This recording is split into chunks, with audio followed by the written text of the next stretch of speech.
ఉన్న బంగారాన్ని విడిపించి ఆ రోజు ఆన్లైన్ రేటుకే మేము కొంటాం. Sharma gold company. నమస్తే, నేను మీ జాహ్నవి. మనతో ఉన్నారు సూర్యోపాసకులు, vegetable therapist, sun spiritual society founder, health expert Vikramaditya garu. మాట్లాడేద్దాం. నమస్తే గురుజీ. సూర్యోస్మితల్లి. గురుజీ, అయితే ఇప్పుడు వాతావరణంలో మార్పులు మనం చూస్తున్నాం. విపరీతమైన ఎండలు, అదే సమయంలో సడన్ గా చల్లపరిచేస్తున్న వర్షాలు. అసలు వాతావరణంలో ఏం జరుగుతుందో అర్థం కావట్లేదు, ఎలాంటి ఆహార నియమాలు తీసుకోవాలో అర్థం కావట్లేదు. కానీ ప్రస్తుతం మనం చూస్తే ఇంతకు ముందు వీడియోలో ఆల్రెడీ మాట్లాడుకుందాం, అత్యంత భయంకరమైన వాతావరణంతో ప్రాణహాని, ప్రాణ నష్టం జరిగే అవకాశాలు ఉన్నాయి. ముఖ్యంగా పిల్లలకి, గర్భిణీ స్త్రీలకి చాలా జాగ్రత్తలు అవసరం. ప్రతి మనిషి కూడా జాగ్రత్తలు తీసుకోవాలని వింటున్నాం. అయితే అసలు దీనికి గల కారణాలు ఏంటి? ఇక్కడ మనం ఆధ్యాత్మికంగా తీసుకున్నా, ఆరోగ్యపరంగా తీసుకున్నా ఎలాంటి జాగ్రత్తలు తీసుకోవాలి? ధర్మో రక్షతి రక్షిత అంటే ధర్మము ఆచరణ. ఇక్కడ మీరు ఆధ్యాత్మికత అన్నారు. ఆధ్యాత్మికత 100% ఆధ్యాత్మికతే మనిషి అభ్యున్నతికి మార్గం అవుతుంది. ఆధ్యాత్మికత అంటే కేవలం ఏదో గుళ్ళకి వెళ్ళడం, కొబ్బరికాయ కొట్టడం, అట్టిపళ్ళు, ఇది కాదు ఆధ్యాత్మికత. ఆధ్యాత్మికత అంటే ధర్మాన్ని అనుసరించడం. ఆధ్యాత్మికత అంటే మనల్ని నడిపిస్తున్నటువంటి ఒక శక్తి ఏదో ఉంది, మనకి కంటికి కనిపించని శక్తి ఉంది, అది మనల్ని నడిపిస్తుంది అనే అవగాహనతో, అవేర్నెస్తో జీవితాన్ని సుగమం చేసుకోవటం.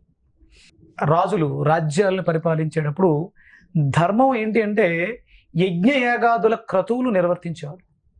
రాజ్యం సుభిక్షంగా ఉండడానికి అంటే రాజు పరిపాలన ఏం చేయాలి?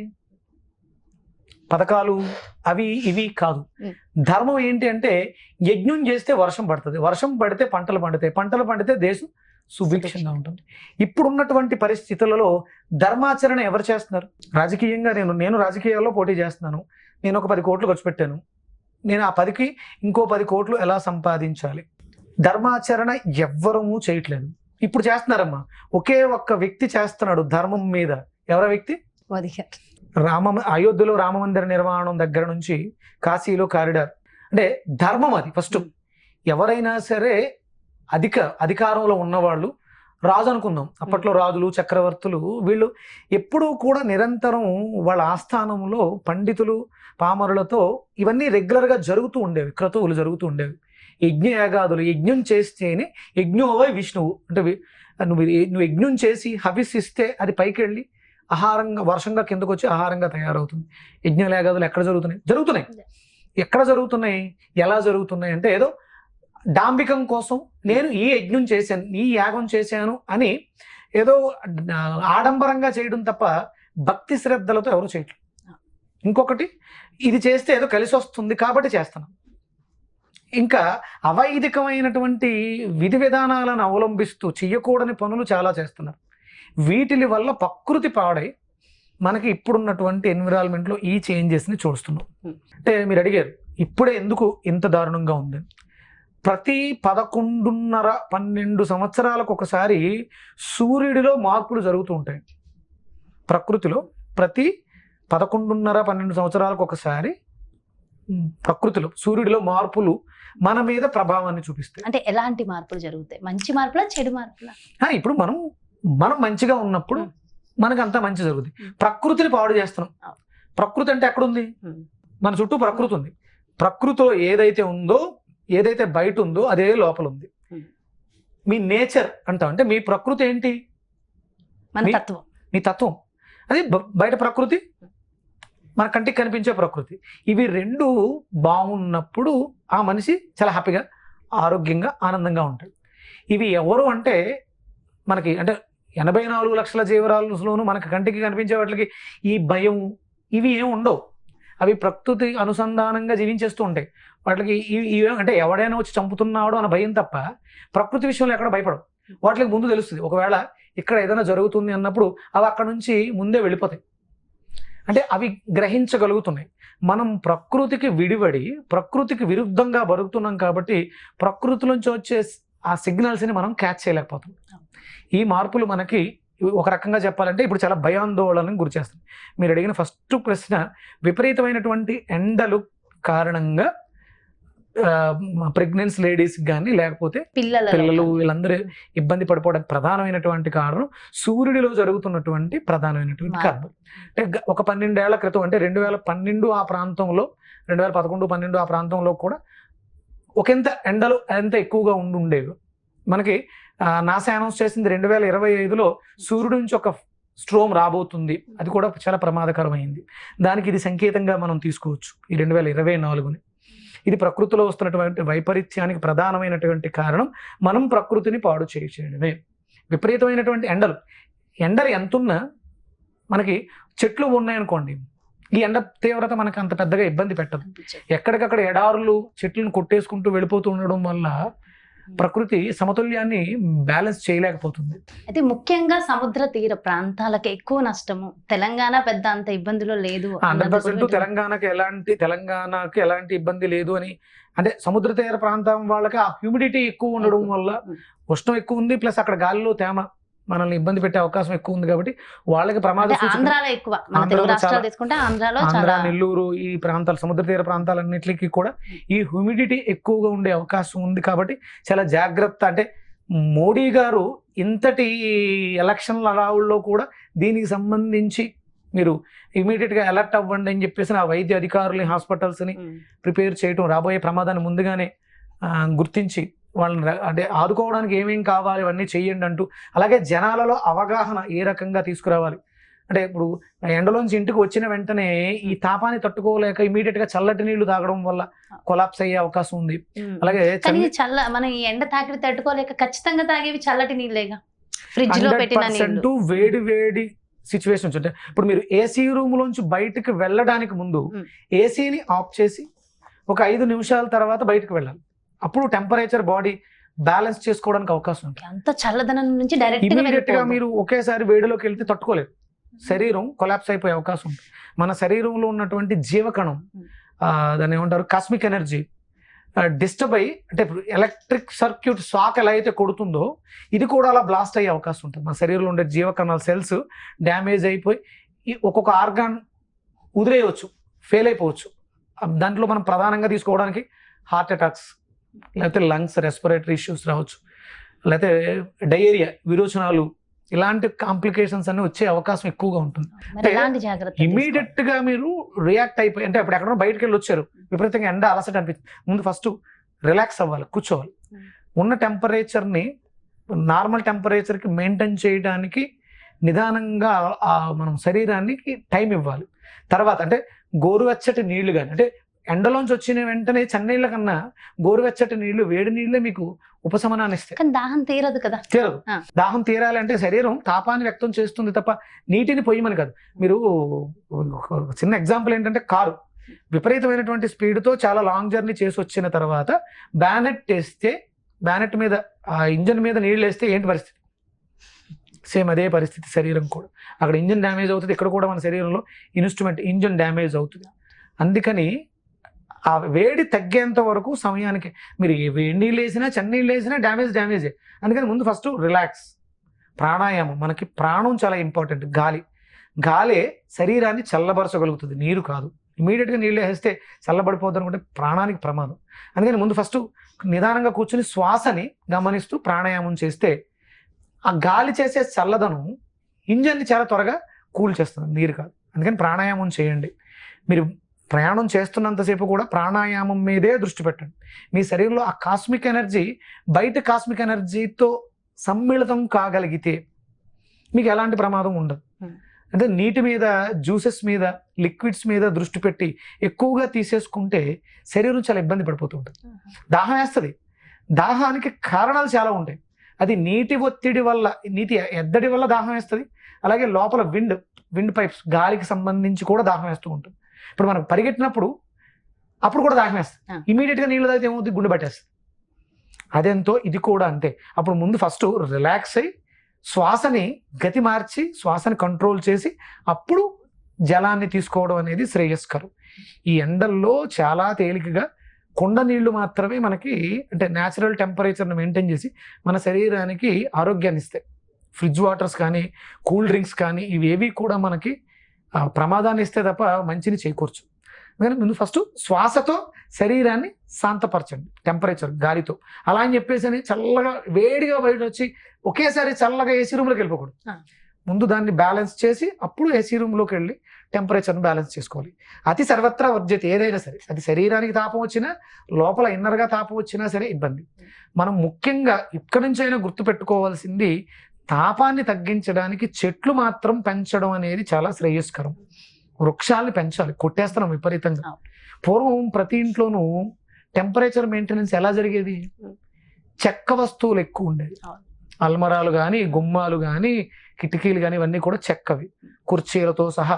ఆ చెక్క ఏం చేస్తుంది? టెంపరేచర్ని అబ్జార్బ్ చేసుకుంటుంది. ఐరన్ ఏం చేస్తుంది? రిఫ్లెక్ట్ ఇస్తుంది. మనం ఐరన్ జంగిల్లోకి వచ్చేసాం. పూర్వం అన్ని కూడా మట్టితో మెత్తినటువంటి ఇళ్ళు, ఇటుకలు మందంగా ఉంటాయి. ఆ ఇంచుమించు 14 అంగుళాల గోడలు, చాలా పెద్ద పెద్ద గోడలు. అంటే బయట నుంచి టెంపరేచర్ ఏది కూడా అంత త్వరగా గదిలోకి వచ్చి ఉష్ణం పెంచే విధంగా ఉండేవి కాదు. అంటే ఎండైనా అటు చలి అయినా ఏదైనా సరే, అంటే అప్పట్లో అంత మందంగా ఉండేవి. ఇప్పుడు 4 అంగుళాల ఇటుకలు గోడలు, లేదా ఇప్పుడు సిమెంట్ బ్రిస్క్ వేయవచ్చు 9 అంగుళాలు ఎంతో, వాటితో కట్టేసి ఇవన్నీ కూడా టెంపరేచర్ని ఇంకా పెంచేవి తప్ప తగ్గించేవి కాదు. మళ్ళీ మనం ఆ పూర్వ వైభవానికి రావాలి అంటే, మరి అంటే చెక్క కావాలంటే ఆల్రెడీ కొట్టేస్తున్నాం తప్పు అని చెప్తున్నాం. మరి ఒక చెట్టు తీసిన ప్రాంతంలో 3 చెట్లు పెంచాల్సినటువంటి బాధ్యత ఉంది. మనకి స్వతంత్రం వచ్చే సమయానికి భారతదేశంలో 140 కోట్ల గోసంపద ఉంది. ఇప్పుడు ఎంత ఉంది సంపద? లక్షల్లో ఉందో కూడా మనకు తెలియదు. కానీ మనం ఎంతమంది పెరిగాం? 140 కోట్లు అయ్యాం. అంటే మన దగ్గర ఉండాల్సిన గోసంపద ఎంత? 4,50,00,000 సుమారు ఉండాలి. అంటే ఒక మనిషికి ఒక 3 ఆవులు ఉంటే మనం అందరం బ్యాలెన్స్డ్గా హ్యాపీగా ఉండగలుగుతాం. అంటే ఎందుకు గోవు గురించి మాట్లాడుతున్నాను అంటే, గోవు చుట్టూ ఉండే ఆరా చాలా ఫ్రెష్గా కాస్మిక్ ఎనర్జీతో నిండి ఉంటుంది. ఇంతమందికి ఎన్ని కోట్ల గోవులు ఉన్నప్పుడు ప్రకృతిలో జరిగే వైపరీత్యాలు, అంటే సూర్యుడి నుంచి కొన్ని రకాల కిరణాలు రిలీజ్ అవుతాయి. ఆయన 1000 కిరణాలు, 1000 కిరణాలు. ఆ 1000 కిరణాలలోనూ ప్రత్యేకమైనటువంటి కిరణాలను స్వీకరించే శక్తి కేవలం గోమాతకు ఉంది. కొన్ని రకాలను స్వీకరించే శక్తి మనకుంది, మణిపూరక చక్రానికి ఉంది. కొన్ని రకాలను స్వీకరించడం ద్వారా మొక్క కిరణజన్య సంయోగ క్రియ ద్వారా పత్రహరితం తయారు చేస్తుంది. అంటే ఆయనలో ఒక 400 కిరణాలు యమసర్జన కిరణాలు అంటారు, ఉష్ణ సర్జన కిరణాలు. అంటే ఉష్ణాన్ని పుట్టించి వర్షాన్ని కురిపించేవి ఒక 400 ఇలా ఉంటాయి. వాటిని గుర్తించే స్తోమత కానీ స్థితి కానీ మనకుందా? లేదు. అంటే గోవుల్ని పెంచగలిగితే, చెట్లను పెంచగలిగితే, మనం ఎక్కడికక్కడ ఆకాశ హర్యానాల కింద బిల్డింగ్స్ నిర్మించుకుంటూ వెళ్ళిపోతున్నాం. ప్రకృతి మీద ఎక్కడ దృష్టి పెట్టట్లేదు. కాబట్టి ఈ ప్రకృతి వైపరీత్యాలు వస్తున్నాయి. దీని అంతటికీ ప్రధానమైనటువంటి కారణం మనం చేసేటువంటి సూర్య అపచారాలు. ఇందులో ప్రధానంగా ఆదివారం మాంసాహారం స్వీకరించడం. అదేంటి మాంసాహారం స్వీకరించడం? పాపం ఎందుకు అవుతుంది? గురూజీ, సందర్భంగా ఒక ప్రశ్న అడుగుతాను. అదేంటంటే, రాముణ్ణి మనం దేవుడిగా పూజిస్తాం, ఆయన దేవుడు. మరి రాముడే నాన్ వెజ్ తిన్నప్పుడు మరి మనం ఎందుకు నాన్ వెజ్ తినకూడదు? మీరు బాగా గమనించండి. ఆదివారం మాంసాహారం తప్పు. మనకు శాస్త్రం ఏం చెప్పిందంటే, ఇప్పుడు క్షత్రియులు యుద్ధం చేయాలి, వాళ్ళు బలంగా ఉండాలి. వాళ్ళ మనస్సు ఎలా ఉండాలంటే, సత్వగుంగా పూన్లే శత్రువే కదా విడిచిపెట్టేద్దాం అనేలా ఉండకూడదు. వాళ్ళు రాజస గుణంతో అవతల వాడు శత్రువు కాబట్టి అవసరమైతే వాడి ప్రాణాన్ని కూడా తీయాలి.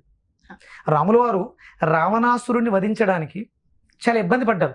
ఆయన యుద్ధం చేయలేక, ఆయన దగ్గర అస్త్రాలు లేక కాదు, ఆయన చింతాక్రాంతుడై ఉన్నాడు. బ్రహ్మహత్యా పాతకం చుట్టుకుంటుందేమో అని చిన్న ఆలోచనతో ఆయన శ్రీరామచంద్రుడు. అంటే ఇప్పటికీ కూడా మనం ఆయన గురించి మాట్లాడుకుంటున్నాం. కాబట్టి అంటే ఎందుకు మాట్లాడుకుంటున్నాం అంటే, ఆయనకు ఉన్నటువంటి మనస్తత్వానికి తగ్గట్టు. అంటే ఇప్పుడు అక్కడ నాకంత శాస్త్ర పరిజ్ఞానం లేదు. మన చాగంటి కోటేశ్వరరావు గారు, లేకపోతే గరికపాటి గారు, వీళ్ళ చెప్పిన ప్రవచనాల ద్వారా విన్నది తిన్నారు అని కొంతమంది వాదిస్తున్నారు. ఆయన తినుండకపోవచ్చు అని కొంతమంది మాట్లాడుతున్నారు. తినడం తినకపోవడం పక్కన పెడితే, రాజరిక వ్యవస్థలో ఉన్న వాళ్ళందరూ కూడా మాంసాహారం తినొచ్చు. యుద్ధం చెయ్యాలి కాబట్టి, అవసరం కాబట్టి. అంటే వాళ్ళు వేటకు కూడా వెళ్ళేవారు, వేటాడి తెచ్చిన జంతువు యొక్క మాంసాన్ని తినేవారు, తినొచ్చు. కానీ శాస్త్రం ఏం చెప్పిందంటే, నువ్వు ఏ ధర్మంలో ఉన్నా సరే ఆదివారం మాత్రం ఎవ్వరు ఏ ధర్మంలో ఉన్నా సరే తినడానికి నిషిద్ధం. సో ఆదివారం ఖచ్చితంగా నిషిద్ధం, కానీ ఆదివారమే మనం ఖచ్చితంగా ఇక్కడ నిషిద్ధం తినకూడదు అనేది ఎంత గట్టిగా చెప్తున్నామో, దాన్ని వధించడం వల్ల, అంటే ఆదివారానికి ఉన్నటువంటి స్పెషల్ ప్రత్యేకత ఏంటి అంటే, ఆ రోజు ఏది చేసినా దాని ఫలితం విశేషంగా ఉంటుంది. పుణ్యం చేస్తే 10ంతల ఫలితం వస్తుంది. ఒక జీవి మరణానికి కారణమైతే అది కూడా 10ంతల ప్రారంధాన్ని ఇస్తుంది కదా. అందుకని అంటే శనివారం దాన్ని వధించి ఆ మాంసాన్ని ఆదివారం తినొచ్చా? అసలు ఆదివారం తినడం నిషిద్ధం. తినడానికి పూర్వం ఆదివారమే ఎక్కువ వదలు జరుగుతున్నాయి. ఈ వదలు ఎక్కువ జరగడం వల్ల ఆ ప్రభావం మన ఎన్విరాన్మెంట్ మీద, ప్రకృతిలో దాని ప్రభావం మన మీద అధికంగా పడుతుంది. కాబట్టి మనం ఇబ్బంది పడిపోతున్నాం. మనగా ఏ జీవి కూడా తన ప్రాణాన్ని త్యాగం చేసేటప్పుడు ఆనందంగా చేయదు, బాధతో, దుఃఖిస్తూ, భయంతో చేస్తుంది. ఆ బాధ, దుఃఖం, భయం తన శరీరంలో కణజాలాల్లోకి వెళ్ళిపోయి లివర్లో స్టోర్ అయి ఉంటుంది. ఆ మాంసాన్ని తినడం ద్వారా అది మనం తిన్న ఆహారం మన మనసు అవుతుంది. అందుకని ఆదివారం తింటే మామూలుగా మానసిక స్థితి బాగాలేని వాళ్ళకి ఇది 10ంతల ఫలితాన్ని ఇచ్చి యాంగ్జైటీ, డిప్రెషను, సూసైడ్ టెండెన్సీకి దారి తీస్తుంది.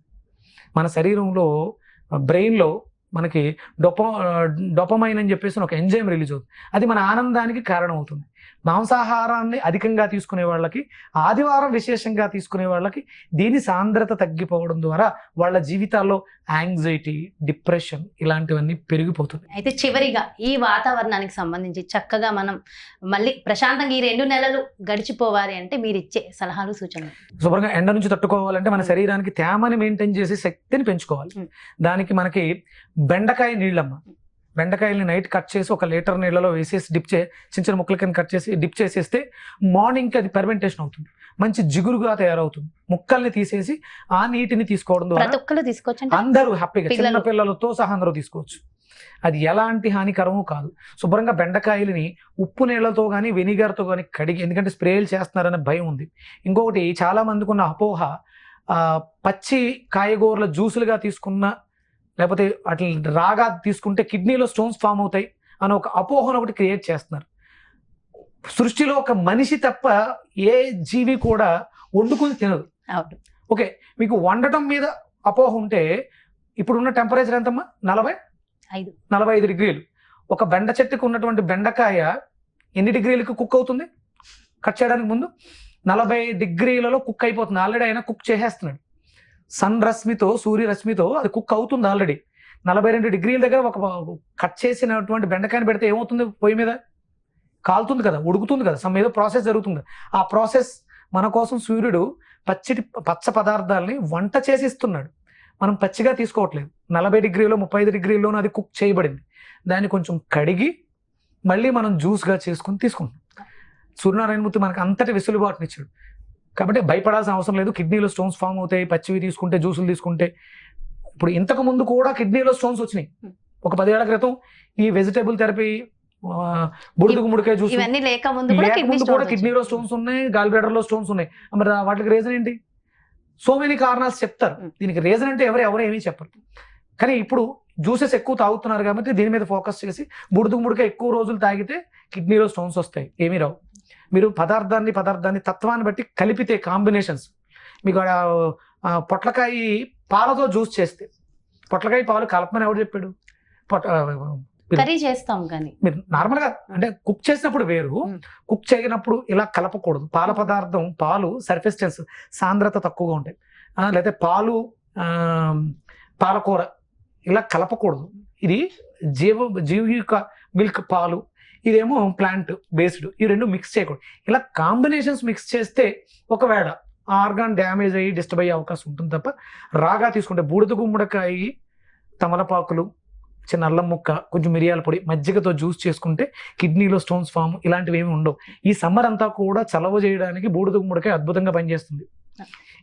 ఇది మనకి ఈ చైత్రమాసం అంతా కూడా, ఈ ఏప్రిల్ మే అంతా కూడా హ్యాపీగా బూడిద గుమ్మడికాయ జ్యూస్ తీసుకోవడం, బయటకు వెళ్లే ముందు జ్యూస్ తీసుకుని వెళ్ళండి.